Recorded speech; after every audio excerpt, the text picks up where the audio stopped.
Anyone who has ever been downsized in front of the entire office knows the feeling. When HR reads your name, it sounds like they're reciting your last will and testament, and everyone instinctively scoots their chairs away as if your bad luck is contagious. Even the work buddies you usually eat Cheetos with while trashing the boss suddenly pretend you are a stranger, typing furiously to look busy.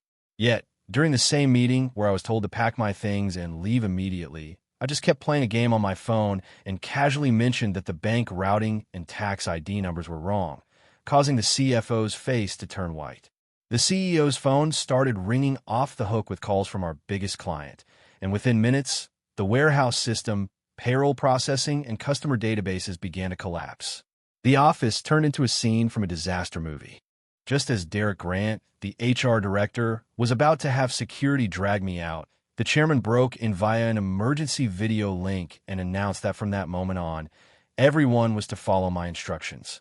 The entire staff watched in silence as I was escorted back to the center of the conference table, because every critical vulnerability and patch this company relied on was stored on a thumb drive in my pocket. On the day the HR department announced my termination, the entire executive floor couldn't stop laughing. The mockery only died down when the CFO suddenly realized that the only physical backup for the last 3 years of financial statements was sitting quietly in my desk drawer. It took the IT department another hour to figure out that the master server password had been set to my birthday. At the same time, the CEO received a call from our top client stating that if Lucas Hayes was no longer with the firm, the partnership was over. Suddenly, a brand new nameplate appeared on my desk that simply read, "Not for sale." Meanwhile, Jerry Grant was stuck in the lobby, clutching a cardboard box and sniffing back tears. I figured if the executives laughed any louder, the people upstairs might actually notice what was going on down here. I am Lucas, technically the lowest ranking employee in the building, to the point where they didn't even bother printing a job title on my ID badge. Every morning at 9 o'clock sharp, I stroll through the front doors wearing flip-flops. Gus, the security guard, always gives me a wide grin and tells me the time clock is acting up again, but he already swiped me in. I just gave a casual wave and told him not to worry because I had already fixed it. Gus blinked in confusion and spun around to look at the card reader. The device, which had been completely dead a second ago, suddenly flashed to life and displayed my name with a check-in time of 8:59 a.m. Gus asked how and when I could have possibly done that. I told him I just held down the power button for a few seconds while walking by, which left him completely speechless. By then, the marketing department was already in total chaos, and our department head, Olivia Jenkins, was in the middle of a verbal tirade against a terrified intern. Olivia screamed that the annual growth for Apex Dynamics was 12.7%, not 17.2%, and asked if a gym teacher had taught the kid math. The intern was trembling so hard his knuckles turned white against his folder. I strolled over and pulled a bag of flamin' hot Cheetos out of my pocket, looking for a good spot to enjoy the drama. Olivia spun around, and her eyes lit up the moment she spotted me, shouting for me to get over there. I took a loud crunch of a Cheeto and asked what was up. She told me the Apex proposal was a total disaster and that I had to fix it before the client arrived in 30 minutes. I scanned the screen for a few moments, and 3 minutes later, I tossed a thumb drive on her desk and told her it was done. Olivia's eyes went wide with shock at the speed of it. I told her to look at the third page because there was a poison pill in the payment terms, and I suggested she add a clause for late payment penalties. Olivia frantically flipped through the contract and found the exact loophole I mentioned. Her expression shifted from pure rage to absolute joy, and she asked how on earth I had spotted it. I just shrugged and told her that they had used the same trick to screw over another company last year. I had simply made a mental note of it. The people in the marketing department stared at me as if I had just turned water into wine. Right then, Derek Grant from HR strolled past the door, looking like a textbook corporate elitist in his tailored suit and polished shoes. The moment he saw me lounging in my chair, eating Cheetos, his face immediately soured. Derek snapped at me, saying the office wasn't my living room. I slowly licked the red dust off my fingertips and told him his tie was crooked. As he fumbled with his necktie, I added that his fly was unzipped too. Derek froze in his tracks, spun around, and hurried out of the room as fast as he could. Everyone in marketing was turning red from trying to stifle their laughter. 10 minutes later, the girl from the front desk rushed in and announced that the Apex representatives had arrived early. Inside the conference room, Derek greeted them with a forced smile, telling Ms. Reed they had a detailed proposal ready for her. The woman, who wore sharp, wire-rimmed glasses, cut him off immediately and asked if Lucas was around. Derek's smile vanished instantly as he asked her to repeat what she had just said. The woman narrowed her eyes and asked for Lucas Hayes specifically. She explained that there had been a technical glitch with the parameters last time, and he was the one who worked with their IT department. So she needed to confirm things with him in person. I meandered into the room with a half-eaten Cheeto still hanging out of my mouth. Derek looked like he was about to vomit, but Ms. Reed's face brightened immediately. Ms. Reed told me she was glad I finally showed up.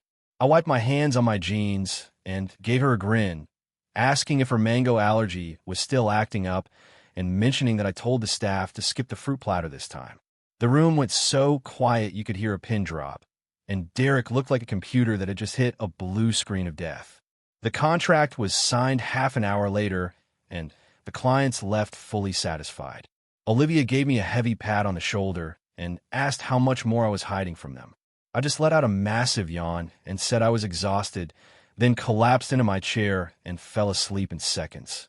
Not far away, Derek Grant was glaring at me while clutching an employee performance review. There was a long, glaring row of red XS right next to my name.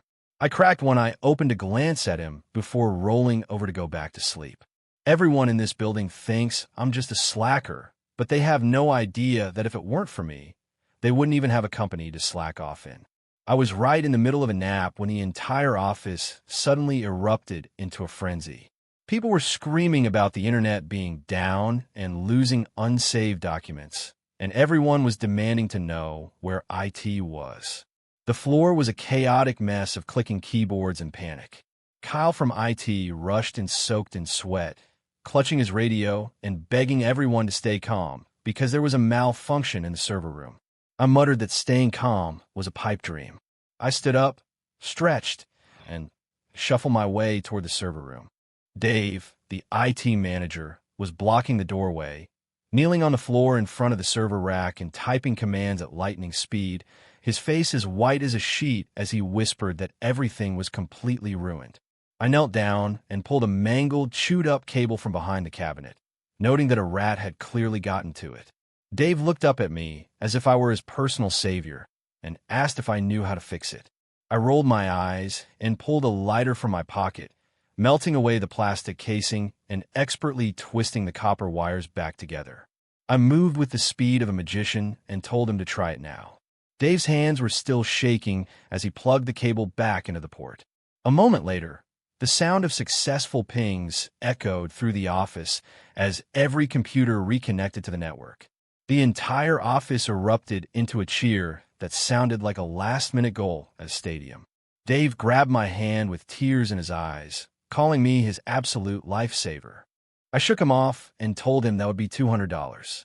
He blinked in confusion, so I clarified that it was a repair fee, and he didn't say another word before Venmoing me the money on the spot. I had barely sat back down at my desk when Mark, the CFO, crept over and asked if I could do him a small favor. I didn't even look up from a game on my screen when I told him no.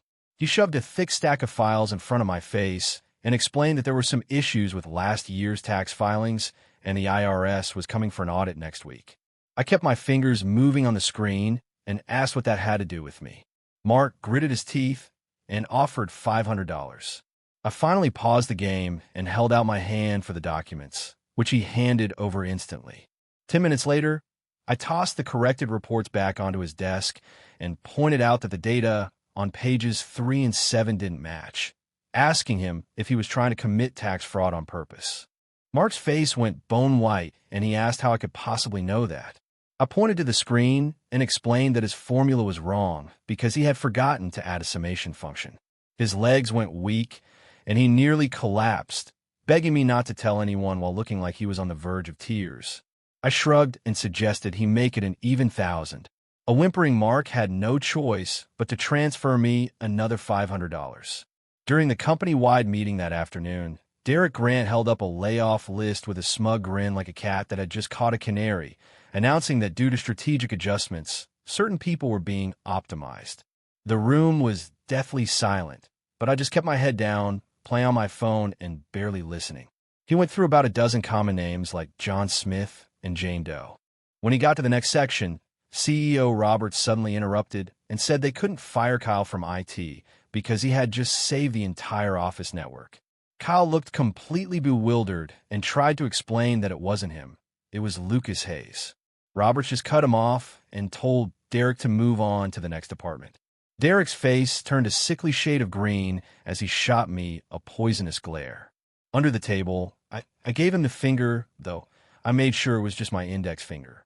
Just before the end of the day, the company landed a massive new client that wanted a custom software system, something our firm had absolutely zero experience building.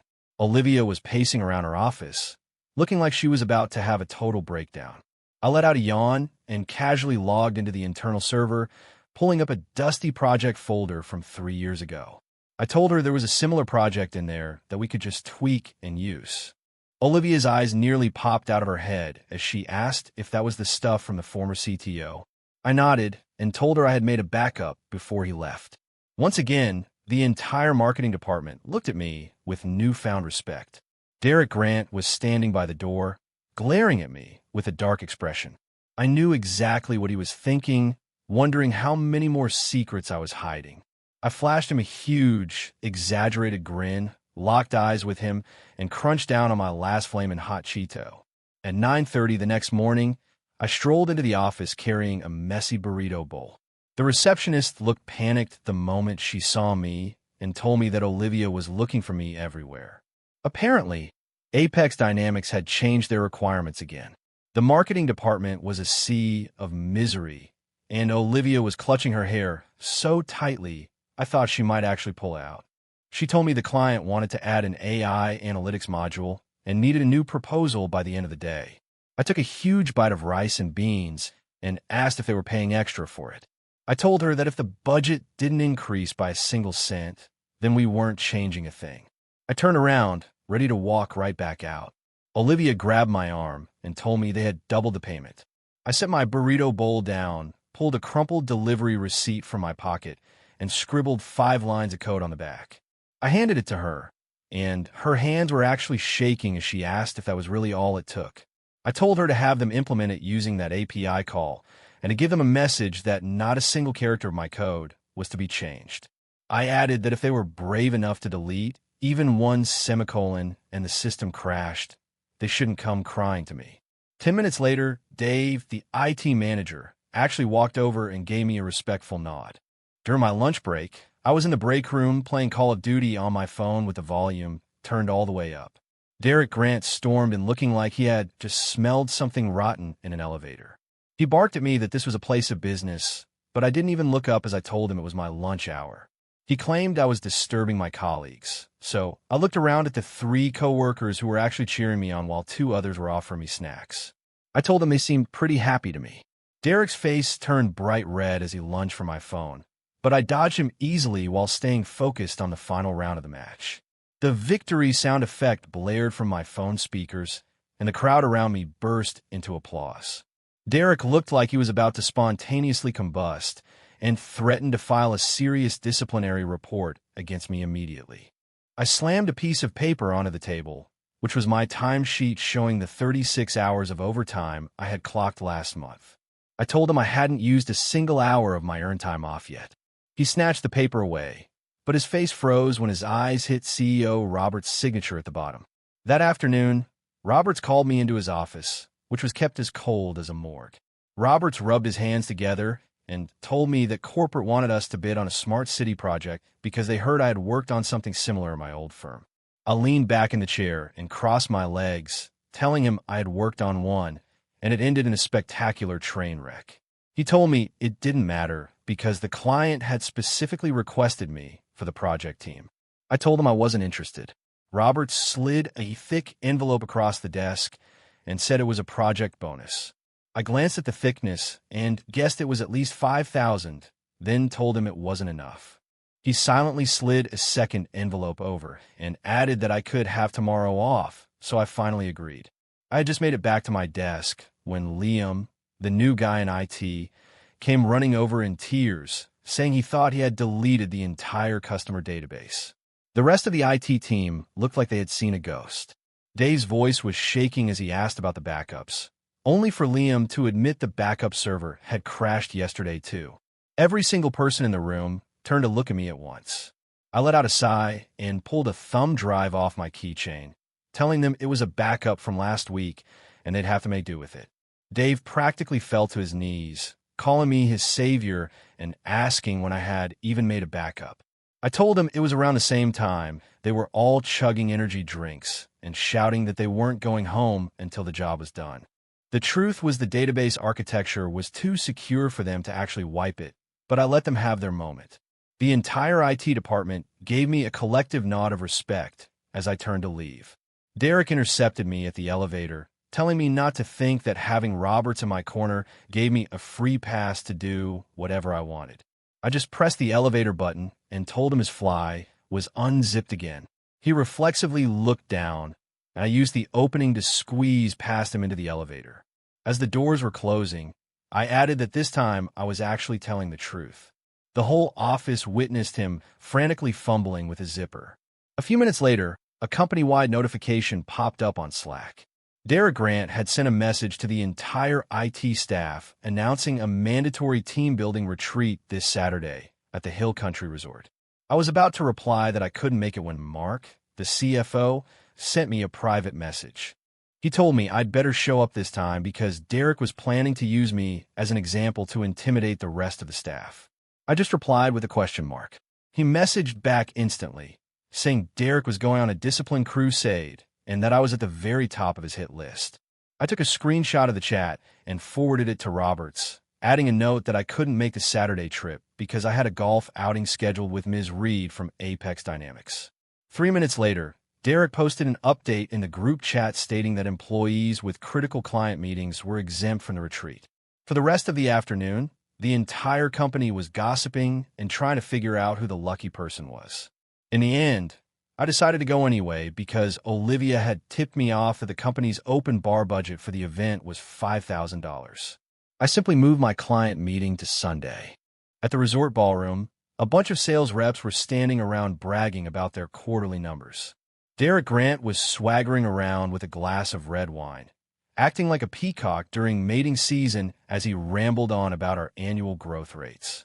I walked right past him to the bar and tapped on the counter, ordering a mix of tequila, vodka, and lime juice in a 3-to-1 ratio over ice. The bartender looked completely lost. I just rolled up my sleeves and told him to move aside so I could show him how it was done. 5 minutes later, the sales director, an old-school guy named Lou, wandered over and asked what the drink was. I told him it was called a knockout and slid a glass over, asking if he was brave enough to try it.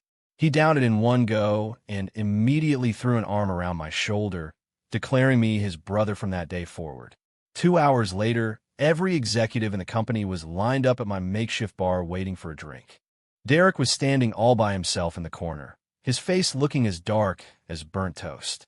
On the bus ride back to the city, Olivia slid into the seat next to me and whispered for me to be careful, reminding me that Derek was the one who orchestrated Old Man Johnson's departure from the purchasing department last month. I took a bite of a free apple from the retreat and asked why that was my problem. Olivia explained that once Johnson left, all his suppliers cut us off, costing the company $2 million. She looked at me meaningfully and pointed out that the clients I was handling were worth more than 10 times that amount. I tossed my apple core perfectly into the trash bag in the aisle and told her to let him try whatever he wanted. Early Monday morning, Derek stormed into my office with 2 security guards, claiming it was a routine inspection because someone had reported me for installing unauthorized monitoring software on company computers. I slowly pulled out my phone and pulled up the company IT security authorization form, which clearly listed Lucas Hayes as the head of system security, complete with Robert's personal signature. I pointed to the fine print at the very bottom and read it aloud, noting that I was responsible for the maintenance of all company electronic devices. I continued reading that my duties included, but were not limited to, the installation of monitoring software, backup strategies, and remote access configurations.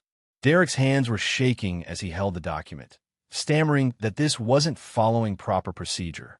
Right in front of him, I pulled up the server access logs from last week and asked if his visit to the coffee shop across from our main competitor last Wednesday at 8 p.m. followed proper procedure. His face went pale instantly. Just then, Ms. Reed from Apex Dynamics marched into the office looking furious, nearly giving the entire marketing department a heart attack.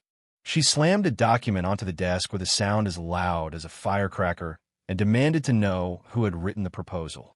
She asked if the data was some kind of joke, and Olivia's hands were trembling as she picked up the file.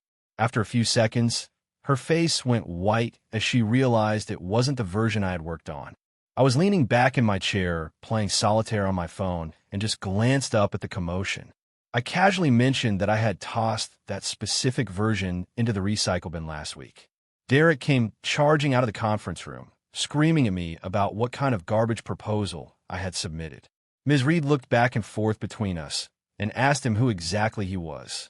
Derek froze, and I slowly sat up in my chair, telling Olivia to check the watermark in the bottom right corner of the third page. She flipped to the page and held it up to the light, where it clearly read draft by Grant, dated December 15th. The entire office went so quiet you could have heard a pin drop. Derek's face turned a shade of green, so dark it looked like it might start dripping, and he began to stammer an excuse. I opened the recycle bin on my desktop and dragged out the correct file to restore it, remarking that it seemed someone had gone through my computer while I was on vacation. He had clearly swapped my work for his own. Ms. Reed gave a cold laugh and told Derek that from that day forward, he was permanently blacklisted by Apex Dynamics. During lunch, I realized all my work accounts had been disabled, and Kyle from IT sent me a private message on Slack saying that Derek had accused me of leaking company secrets. I made a quick call to the CTO of Apex Dynamics. 5 minutes later, a mass email landed in every employee's inbox with a subject line regarding a strategic adjustment with Innovate Solutions. It stated that as of today, Apex would only accept documents and project proposals that have been handled directly by Lucas Hayes. By the time Roberts personally walked over to my desk to unblock my accounts, his hands were trembling and sweat was practically dripping off his face. He started to apologize, but I cut him off and told him I wanted a formal, written apology from Derek. Roberts just wiped his brow and scurried away. That afternoon, the company announced a major restructuring, and somehow Derek Grant was promoted to Vice President of HR and Administration. At the all-hands meeting, the guy stood on stage puffing out his chest like a toad, solemnly announcing that a streamlined workflow, all official documents would now have to be reviewed and approved by him before being sent out. After the meeting, Olivia came to me with red eyes, crying that Derek had taken her biggest client and handed the account over to his nephew. I opened my laptop and pulled up an encrypted file, telling her it contained the personal phone numbers and emails for all her clients, none of which were in the company's official CRM database. She took the thumb drive from me as if it were the Holy Grail. Then she leaned in and whispered that Roberts was heading to corporate headquarters next week for his annual performance review. That meant Derek would be the acting CEO for the entire week, so I just gave a low whistle and remarked that things were about to get interesting. I stayed late that night and watched Derek lead a team of IT guys into my office under the cover of darkness. The next morning, every single project file on my computer had been corrupted into unreadable junk. Dave from IT was practically pulling his hair out, telling me the backup server had somehow crashed as well. Derek strolled over with a fake look of concern, saying he heard I had lost all my files and calling it a shame that I was so careless. I looked him dead in the eye while logging into my personal Dropbox account and began downloading 300 gigabytes of project data back onto my hard drive. I looked at him and told the idiot I had a surprise for him. The look on his face was as if he had just swallowed a live cockroach. Before the end of the day, the company email server went into a tailspin.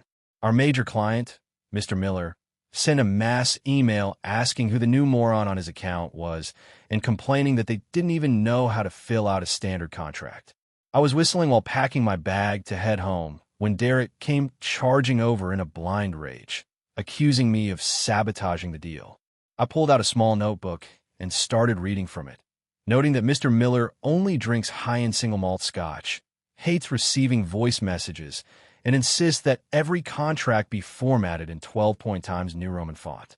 The entire office was turning purple from trying not to laugh out loud.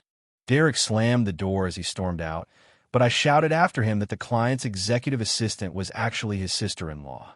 I told him that calling her the coffee girl earlier probably meant the whole deal was dead in the water. There was a massive bang from the hallway as something was thrown. At 3 a.m, my phone woke me up with a barrage of notifications, including over 20 unread messages from Olivia.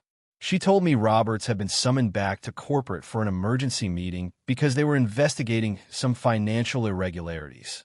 Olivia had been messaging me all night about a major announcement Derek was planning for the morning. I just replied with a simple, okay, and went back to sleep. When I walked into the office the next day, the atmosphere was as grim as a funeral parlor. Derek Grant was standing by the reception desk, wearing a badge that read Interim Acting CEO.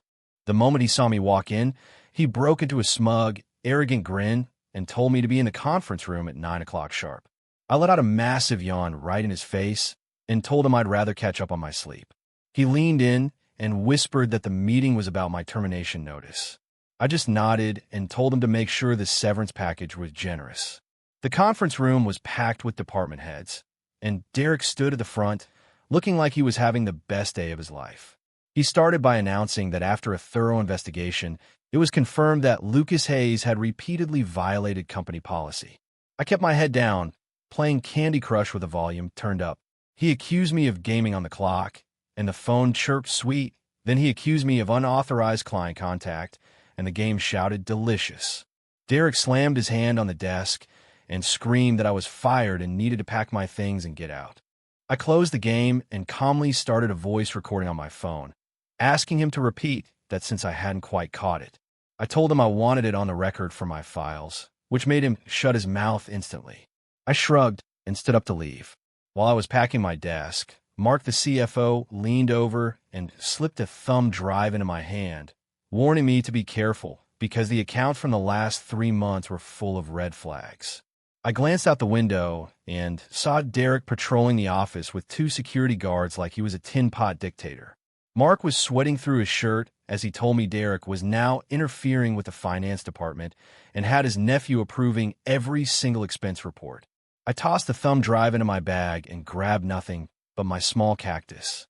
Olivia, with tears in her eyes, helped me carry my box and mentioned that Derek had locked everyone out of the client database. I patted her on the shoulder and reminded her she had my cell number. I had barely stepped out the front door when my phone started vibrating. It was Dave from IT, sounding like his voice was about to crack as he screamed that the system had crashed and the entire customer database had vanished. I took a bite of my breakfast taco and told him it wasn't my problem anymore. He said Derek was ordering me to come back and fix it, so I informed him that I was now an external consultant with a rate of $2,000 an hour, payable up front. Even through the phone, I could hear Derek in the background screaming for me to go to hell. By 3 in the afternoon, the company Slack channel was a total disaster zone. People were complaining that the payroll system glitched and they only received 20% of their paychecks. Customer service was being hammered with complaints, production had ground to a halt, and the inventory database was completely scrambled. I was lounging on my sofa, watching the drama unfold while scrolling through a flood of friend requests and private messages from my former coworkers. Suddenly, a text from an unknown number popped up, claiming to be the chairman's executive assistant and asking for an update on the situation. I just sent back a smiley face and told them to go ask their acting CEO. At 8 that night, my doorbell rang like someone was trying to break it. It was Derek with his 2 security guards, his face twisted with rage as he tried to tell me the company was giving me one last chance. I slammed the door in his face. 3 seconds later, my phone buzzed with a Venmo notification showing I had just received $50,000. A text followed immediately, asking if that was enough and offering to add more or involve Roberts. I took a sip of my Coke and slowly typed back that I was going to need a bit more sincerity than that. The next morning at 9, I was woken up by my phone vibrating across the nightstand like a frantic insect. I had 37 missed calls, all of them from Olivia. Her last text was a plea for help, saying the company was finished. I took my time making a bowl of ramen and tuned into the live stream of the all-hands meeting. Derek was on stage, practically spitting as he screamed that all the system failures were the result of malicious sabotage by Lucas Hayes. The camera panned across the audience, and every single face was a mask of disbelief. Then my phone buzzed again with a text from a different number, identifying the caller as the chairman and demanding I pick up. As soon as I answered, he started roaring into the phone, asking why Ms. Reed from Apex Dynamics was pulling her investment. I sucked down a mouthful of noodles and told him to go ask Derek, since he was the one who handed her account over to his nephew. There was a massive crashing sound on the other end of the line, like a heavy object hitting the floor. At 10 o'clock, the receptionist sent me a secret message saying that Derek was currently smashing my old workstation to pieces. I logged into the company's security system remotely and pulled the surveillance footage, clipping a short video of him having a total meltdown while tearing apart my computer.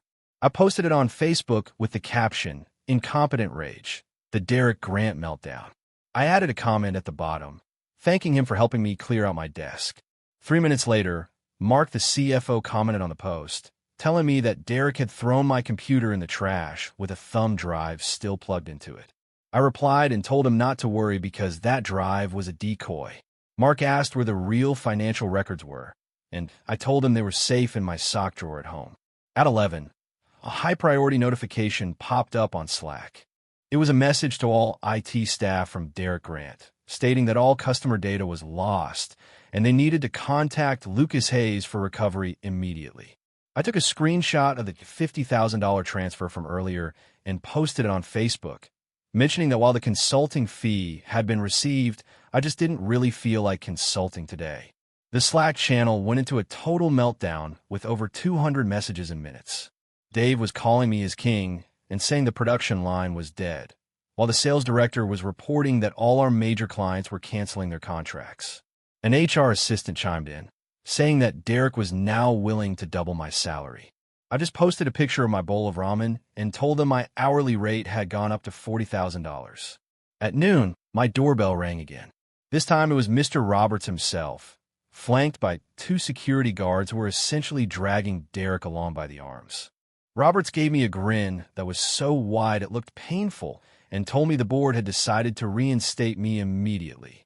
Derek had a very clear, bright red handprint on his cheek. I just held up my fork and said I wanted to hear the words come out of his mouth. Derek gritted his teeth and forced out a plea for me to come back. I slammed the door shut and shouted that I couldn't hear him. At 2 in the afternoon, my banking app sent a notification that $200,000 had been deposited as a technical consulting fee. Right then, I got a text asking if that was loud enough for me. I opened my laptop, and within 3 minutes, I had the entire customer database back online remotely. The company's Slack turned into a waterfall of messages calling me a god, the GOAT, and several people telling me they loved me. Suddenly, Derek posted in the channel, demanding that Lucas Hayes return to the office immediately to complete a system handoff. I replied with a smiley face and told him he was fired. I attached an audio file of Derek at the cafe, where he could be heard telling Mr. Miller not to worry, because once he crashed the system, he was going to jump ship and work for them instead. At 3 o'clock, the live stream of the all-hands meeting cut to a new video feed. The chairman appeared on the big screen and announced that after a full investigation, Derek Grant had been confirmed for engaging in corporate espionage. The camera then showed 2 security guards physically dragging Derek out of the building. There was a large, dark, wet spot on the front of his pants that told everyone exactly what had happened. My phone rang, and Roberts told me I was the new chief technology officer. I cut him off and told him I wanted to be the vice president of HR and administration instead. There was a long silence on the other end for about 3 seconds before he agreed. At 6 that evening, I wandered back into the building to pick up my cactus. The entire office stood up, and gave me a standing ovation. Someone was already prying Derek's old nameplate off his office door, and the maintenance worker looked up to ask me how to spell the new vice president's name. I grabbed a marker and wrote Lucas Hayes, VP of HR, on the blank nameplate. On my first official day back, it seemed like the whole company was lining up to personally pledge their loyalty. At 9 o'clock, I strolled through the front door in my flip-flops as usual, and Gus, the security guard, practically sprinted over to greet me. He called me Mr. Hayes and gave me a sharp good morning, sir. I glanced at the brand-new card reader in his hand and asked if it was broken again. Gus just beamed, his face full of wrinkles, and said it was working fine, but a big shot like me deserved a personal welcome. The elevator doors opened, and the receptionist gave me a full 90-degree bow, announcing a loud good morning to Vice President Hayes. The greeting was so loud the entire floor heard it. Everyone in the office scrambled to their feet, and Dave from IT led a round of thunderous applause to welcome me back. I waved them off and told them to cut the act. Mark, the CFO, came running over to tell me my new office was fully prepared. I glanced over at the office in the corner, which used to be nothing more than a glorified storage closet, but now featured a brand new polished brass plaque. It was Derek's old office, now designated for the vice president. I pushed the door open to find Olivia arranging flowers on a desk. She told me she had the AC set perfectly and that I had the latest espresso machine and a top-of-the-line ergonomic chair. I interrupted her and asked where my stuff was. She looked confused, so I clarified that I wanted my original chair and my box of Cheetos. The entire office just stared at each other in total bewilderment. 10 minutes later, that squeaky old swivel chair, my battered desk with the peeling paint, and a half-empty box of flamin' hot Cheetos were ceremoniously carried into the VP's office. I plopped down in my old chair and let out a sigh of relief, noting that this finally felt right. I fired up the new computer, and a mountain of emails flooded in, ranging from urgent contract signings with Apex to fatal system failures on the production line and immediate meeting requests from chairman. I just hit select all and clicked delete. Olivia turned pale and told me I couldn't just delete those. I pulled out my phone and called Evelyn Reed, telling her I just sent the contract over and she could just e-sign it. Then I shouted across the room to Dave, telling him the password to restart the production line was still just admin123. Finally, I sent a text to the chairman telling him to be in my office at 3 p.m. and to bring my formal employment contract with him. The entire staff was stunned by how I handled things. During the board meeting that afternoon, the chairman actually poured me a cup of tea himself and started to bring up the whole Derek situation. I slid a thumb drive to the center of the table and informed them that Derek had embezzled $4.7 million over the last 3 years, and the entire evidence chain was on that drive. The projector flickered to life, displaying a series of documents. One of Derek's high-end client entertainment expenses turned out to be a detailed receipt for a stay at a cheap, hourly rate motel. The room was filled with awkward coughing, and the chairman's face turned a shade of green that resembled kale juice. He asked how I had managed to find all of this, so I just pointed toward the finance server and explained that the idiot had forgotten to clear the version history. After the meeting, the HR staff was lined up outside my door waiting for signatures. When one of them presented the new employee attendance policy, I just grabbed a pen, crossed out the whole thing, and started writing my own version. My new rules were simple. Being up to 30 minutes late didn't count as being late. Lunch breaks were now 2 hours long, and every Friday was officially bring your pet to work day. The HR manager looked like she was about to burst into tears, stammering that this was completely against regulations. I patted her on the shoulder and told her she could either file it as written or I could just quit right now. She clutched the files to her chest and promised to get them stamped immediately. Before the workday was even over, the company's Slack was going crazy. Announcements flew out about the new flexible working hours and a $500 monthly snack budget for every team. There was even a high-priority notice warning everyone never to disturb the vice president while he was gaming. The channel was instantly flooded with memes of my face. I leaned back and crunched on some Cheetos while logging into Call of Duty on my new rig. Robert sent me a private message asking if I was free tonight because corporate headquarters wanted to recruit me. I just sent him a custom sticker of myself that said, "Lucas Hayes declines your invitation and throws a bag of flamin' hot Cheetos at you." Monday morning, I walked into the all-hands meeting wearing my flip-flops, and the entire room stood up in unison. I waved them back down and told them there were only 3 things on the agenda today. First, morning meetings were now moved to the afternoon because I don't wake up that early.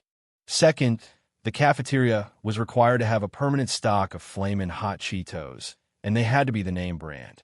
Third, anyone who called me Mr. Hayes would be getting a pay cut.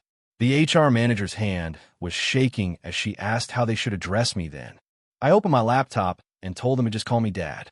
The room went deathly silent until Dave from IT raised his hand and asked if he could get a server upgrade.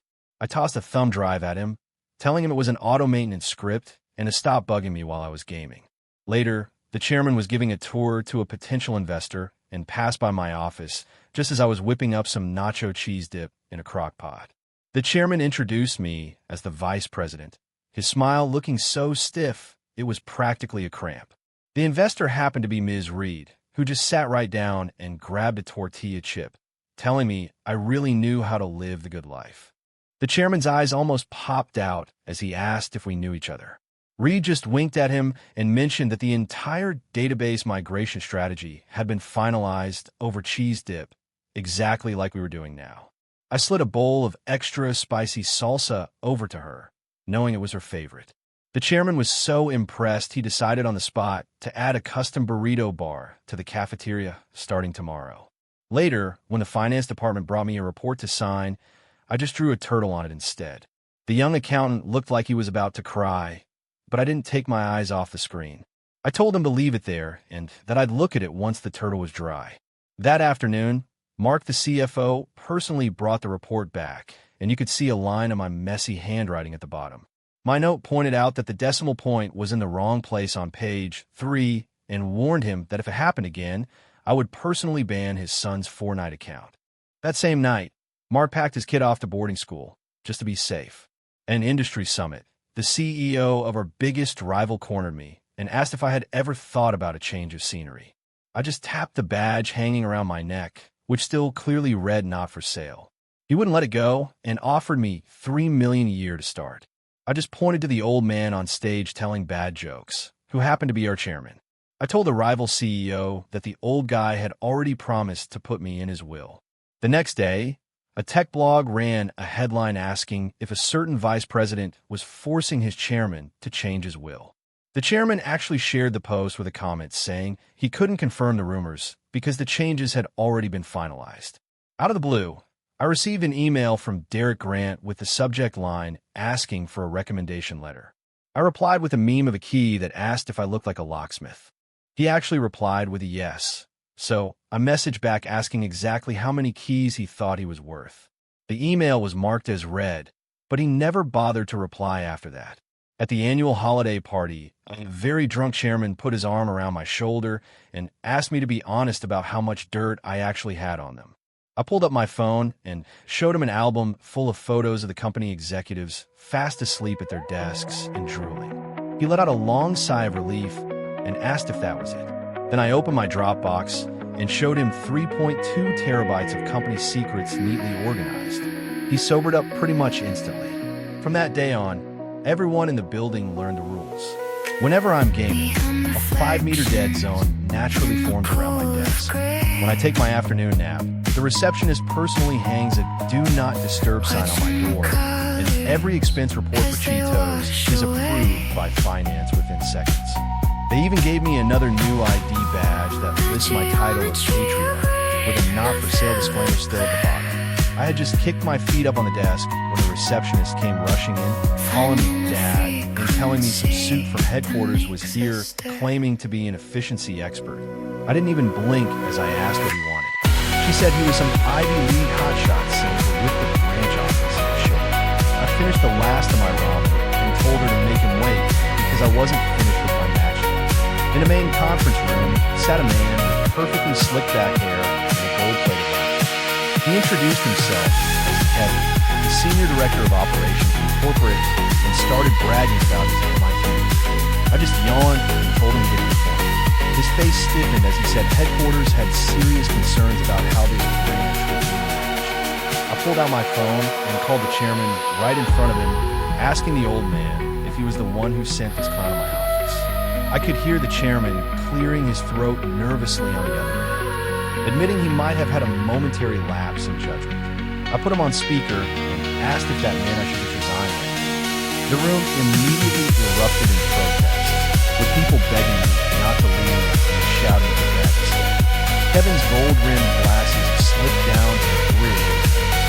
During lunch, he sat across from me with a sad look himself. He started to say something about the benefits of structure management, but I just put the bag of flaming hot Cheetos toward him and told him to eat some real food before he spoke. I told him to just eat one. He looked horrified, claiming that processed junk food was beneath him. Before he could finish a sentence, Mark, the CFO, came sprinting in, yelling that the IRS had showed up for a surprise audit. I didn't even look up as I told him to check the third filing cabinet from the left. 5 minutes later, Mark messaged me, saying everything was fine and asking when on earth I had prepared 3 different sets of accounting books. Kevin's fork hit his tray with a loud clatter. I was working late that night when I caught Kevin hiding in the stairwell, sneaking some Cheetos. He was muttering about how surprisingly good they were while wiping the red dust off his mouth. I tossed him an entire case of the good stuff and told him to stop eating the generic store brands if he had any self-respect left. The next morning, he took a quiet seat in the very back row. At the end of the month review, the corporate board dialed me via video. They asked Kevin for an update on the restructuring progress, and the entire office held its breath. Kevin pushed up his glasses and said that after an exhaustive, in-depth investigation of the local operations, he had reached a conclusion. He slammed a bag of flaming hot Cheetos onto the table and announced that he was formally applying for a permanent transfer to this branch. On the other side of the screen, the chairman spit his tea directly onto the camera lens. Now, there's a new sign at the front desk that says beware of dog, then clarifies that it actually means beware of Lucas. My ID badge got its final update too, and now reading Lucas Hayes, founding father, with a subtitle that says not for sale and will never go public. This story isn't about revenge or showing off. It's about the quiet power of knowing your own worth when no one else does. Lucas wasn't loud, ambitious, or impressive on paper. He wore flip-flops, ate junk food, and played mobile games during meetings. But underneath that careless surface was someone who actually paid attention to the systems, the clients, the loopholes, the mistakes everyone else overlooked. When the company tried to throw him out, they didn't realize they were throwing away the only person who knew how everything actually worked. The lesson here isn't about being irreplaceable. It's about the fact that real value isn't always obvious. Sometimes the person who looks like they're doing nothing is the one holding everything together. And when you constantly dismiss people because they don't fit your idea of what a professional looks like, you're not just being rude, you're being stupid. In the end, respect shouldn't come from titles or polished resumes. It should come from what you can actually do. And the best response to being underestimated isn't anger. It's just continuing to be yourself and letting reality do the talking.